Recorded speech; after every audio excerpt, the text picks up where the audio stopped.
Shalom, salam sejahtera. Renungan malam seiman yang ditulis oleh Dr. Kathleen Liwijaya Kuntaraf dan Pendeta Dr. Jonathan Kuntaraf. Judulnya adalah Tuntutan Allah. Barang siapa berkata, "Aku mengenal Dia," tetapi ia tidak menuruti perintahnya, ia adalah seorang pendusta dan di dalamnya tidak ada kebenaran. 1 Yohanes 2 ayat 4. Banyak orang yang bertanya, apa yang kita harus buat untuk Tuhan pencipta kita?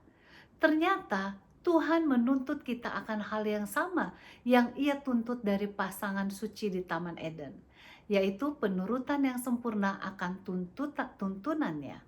Hukumnya tidak pernah berubah di sepanjang zaman. Ukuran besar dari kebenaran yang dijelaskan pada Kitab Perjanjian Lama tidak mengalami pengurangan di Alkitab Perjanjian Baru. Bukanlah pekerjaan Injil untuk melemahkan tuntutan dari hukum Allah yang suci itu. Justru Injil mengangkat manusia untuk memperoleh kekuatan memelihara perintahnya. Percaya kepada Kristus yang menyelamatkan jiwa kita itu tidak seperti apa yang diberitakan banyak orang. Percaya, itulah panggilannya. Hanya percaya pada Kristus dan engkau akan diselamatkan. Hanya itu saja yang engkau harus lakukan. Sementara iman yang sejati itu adalah suatu kepercayaan sepenuhnya kepada Kristus untuk keselamatan kita. Sebab hanya hal ini sajalah yang membawa kita kepada suatu kehidupan yang menyesuaikan diri kepada hukum Allah. Iman diwujudkan dalam perbuatan. Rasul Paulus menyatakan dalam 1 Yohanes 2 ayat 4, ia yang berkata, "Aku mengenal Dia," tetapi tidak memelihara hukumnya, adalah pendusta dan kebenaran tidak ada padanya. Tidak aman bagi kita untuk percaya akan perasaan atau kesan-kesan kita sebab kita adalah suatu tuntunan yang sama sekali tidak dapat diandalkan.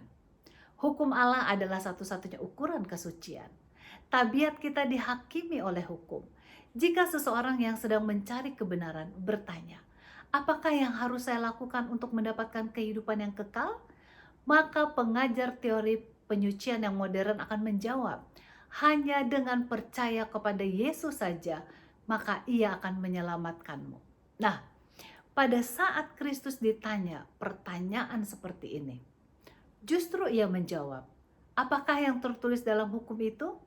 Bagaimana engkau membacanya?